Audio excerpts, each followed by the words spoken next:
Julia Barreto at Gerald Anderson hiwalay na.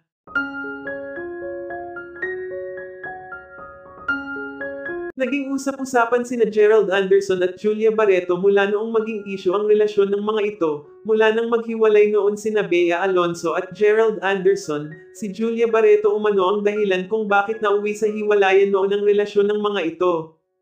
Taon na din ang nakakalipas at pareho na umanong nakamove ng mga ito sa sakit na dulot noon ni Gerald kay Bea.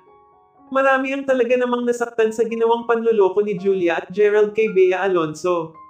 Sa bandang huli pinili pa din ng mga ito na magkaroon ng peace at makamove forward. Samantala, usap-usapan naman ngayon ang balitang hiwalayan nina Julia at Gerald na, ayon sa source, ito umano ay dahil na din sa isang sikat na vlogger na galing sa PBB, Pinoy Big Brother na kasalukuyang big winner ng nasabing edisyon. Ayon sa source si Sophia Smith o mas kilala bilang Fiang ang pinupurmahan di umano ngayon ni Gerald Anderson, nagpasaring na dinoon si Gerald na crush niya umano si Fiang at umaasa umano ito na magkakaroon sila ni Fiang ng chance na magkasama sa isang pelikula.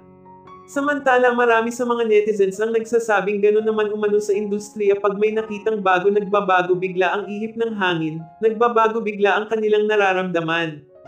May ilan din na nagsasabing hindi umano ang tipo ni Fiang ang magkakagusto umano kay Gerald Anderson. Ayon pa sa ilan, once a cheater always a cheater.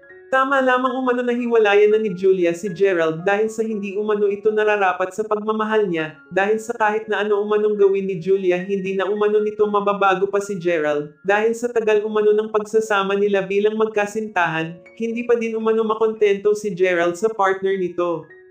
Wala pang pahayag si Gerald Anderson sa isyu ng hiwalayan nila ni Julia Barreto at kung ano nga ba umano ang dahilan ng kanilang hiwalayan.